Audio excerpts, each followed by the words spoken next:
Magandang umaga, narito na po ang latest sa binabantayan natin na si Bagyong Leon. As of 4 a.m., huli itong namataan yung sentro nitong si Bagyong Leon sa layang 645 kilometers silangan ng Tuguegarao City, Cagayan. At nananatili pa rin po itong severe tropical storm, although lumakas po siya bahagya. May taglay pong lakas ng hangin malapit sa gitna na 110 kilometers per hour.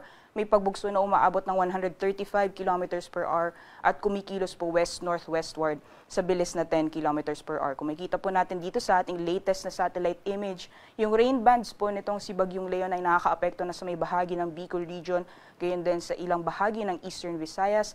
At habang papalapit po itong binabantayan natin na bagyo, yung rain bands po nito most likely ay magdudulot din ng maulan na panahon dito po sa may silangang bahagi ng Luzon. Kaya patuloy pong pinag-iingat yung ating mga kababayan dahil may mga posibilidad pa rin ng mga pag-ulan ngayong araw. Doble ingat po lalong-lalo na sa areas na kasalukuyan ay nakakaranas pa rin po ng mga pagbaha.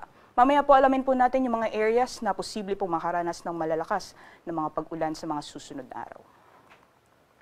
Alamin naman po natin ang nilalaman ng ating latest track forecast as of 5 a.m.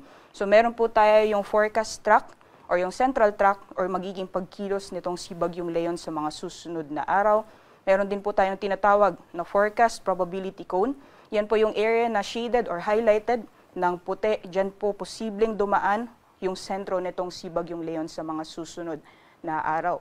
Meron din po tayong forecast intensity. Yan po yung inaasahang magiging lakas or kategorya ng bagyo habang patuloy po siyang kumikilos sa sa loob ng ating Philippine Area of Responsibility. At yung area naman po na highlighted ng yellow or shaded yellow, yan po yung radius ng bagyo o dyan po mararanasan yung malakas na hangin na dala nitong si Bagyong Leon. Based po sa ating latest na forecast track, kikilos pa po ito si Bagyong Leon, generally northwestward. At dahil nakapaloob po itong si Batanes sa forecast probability cone, hindi po natin ninaalis yung posibilidad na maaaring maglandfall itong si Bagyong Leon sa may Batanes. Kung hindi man po siya maglalandfall, posible pong lapitan siya nitong sentro. Yung susunod na landfall scenario po natin ay dito na po sa may southeastern portion ng Taiwan. Samantalang, based naman po sa ating intensity forecast, mataas po yung posibilidad na mas lalong lumakas pa itong si Bagyong Leon habang patuloy pong binabaybay yung silangang karagatan ng ating bansa. Di po natin inaalis yung possibility na susunod na 12 oras, maaaring umabot po ito ng typhoon category at patuloy pa rin po itong lalakas habang binabaybay yung extreme northern Luzon area. Maaari po itong lumabas ng ating Philippine Area of Responsibility Thursday ng gabi or Friday po ng madaling araw. At habang patuloy po siyang kumikilos northwestward, ay hindi din pa natin inaalis yung posibilidad mas lalo pa po itong lumakas pag nasa may area po siya ng Batanes at or southeastern portion ng Taiwan, maaari pa itong umabot ng super typhoon category. Kung makikita din po natin sa ating latest na track forecast, malawak din po yung sakop ng radius nitong si Bagyong Leon. Ilang bahagi na po ng Bicol Region ay nakapaloob sa radius ng bagyo. At habang patuloy pong lalapit itong si Bagyong Leon, mas marami pa pong areas ang makakapasok dito sa radius or yung malalakas na hangin na dala nitong si Bagyong Leon. Kaya naman, nakataas ang Tropical Cyclone Wind Signal number 1 sa mga lalawigan ng Batanes, Cagayan kasama ang Babuyan Islands, Isabela, Quirino, gayon din sa Nueva Vizcaya, Kalinga, Abra, pati na rin sa Apayao, Mountain Province, Ifugao, Benguet, Ilocos Norte, Ilocos Sur, La Union, gayon din sa Aurora, at sa northern portion ng Quezon kasama ang Pulilio Islands. Nakataas din ang signal number 1 sa Camarines Norte, sa eastern portion ng Camarines Sur, sa lalawigan ng Catanduanes, eastern portion ng Albay, northeastern portion ng Sorsogon, at sa Visayas naman nakataas ang signal number 1 sa eastern portion ng Northern Samar at northern portion ng Eastern Samar. So yung area po ng highlighted ng light blue sa susunod na 36 hours, habang papalapit po itong si Bagyong Leon, posible po nating maranasan yung mga pagbugso ng hangin na dala nitong binabantay na bagyo.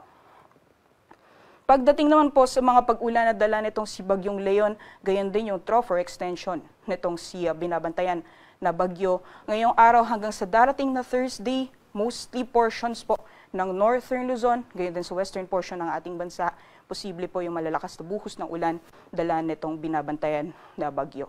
So, base po ito sa ating latest na weather advisory as of 5 a.m., So based po sa ating weather advisory, ito po yung forecast accumulated rainfall sa susunod na 24 oras.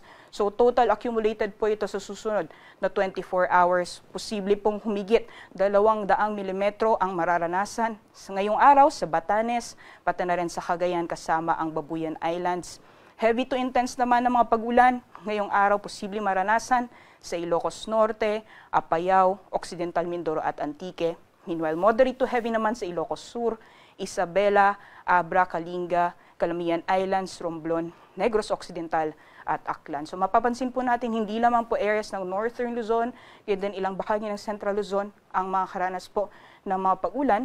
Gayon din sa western portions ng Mimaropa, Central Luzon, as well as Western Visayas. Hanggang sa darating po yan na Thursday. At pagsimula po bukas, posible din po yung mga pag-ulan, malalakas na mga pag-ulan around moderate to heavy intensity sa area po ng Bataan, Cavite at Batangas. So 3 araw po yan na sunod-sunod na mga pag-ulan, mataas po yung mga posibilidad ng mapagbaha o pagguho ng lupa. Kaya sa ngayon pa lang pinag-aanda at pinag-iingat na po yung ating mga kabayan, especially yung areas na kasalukuyan ay nakakaranas pa rin po ng mga pagbaha. So outside naman po yung areas na kung saan nakataas yung tropical cyclone wind signal number 1, posible din po yung mga pabugso-bugsong hangin na dala nitong binabantayan na bagyo. So may chance po na makakaranas pa rin po tayo ng mahangin na panahon hanggang sa darating na Thursday, especially po sa areas ng Bataan, dito po sa Metro Manila, Calabarzon, Mimaropa, Bicol Region, Visayas, Dinagat Islands, Surigao del Norte at Camiguin hanggang sa darating na Huwebes po yan. Sa kalagayan naman po ng ating karagatan, may babala po tayo sa matataas na mga pag-alon, dulot na epekto nitong si Bagyong Leon sa dagat baybayin po ng Batanes, Cagayan kasama ang Babuyan Islands, Isabela, Ilocos Norte, Aurora, Quezon kasama ang Pulilio Islands, gayon din sa silangang dagat baybayin ng Camarines Norte at Catanduanes. Delikado pong pumalaot, lalong-lalo sa ating mga kababayan na may mga maliit na sakyang pandagat dahil maaari pong umabot ng 8 metro yung mga pag-alon dulot na epekto nitong si Bagyong Leon. Yan lamang po latest mula dito sa Pag-asa Weather Forecasting Center. Ako po si Rhea Torres, patuloy po tayong mag-ingat. Maraming salamat at magandang umaga.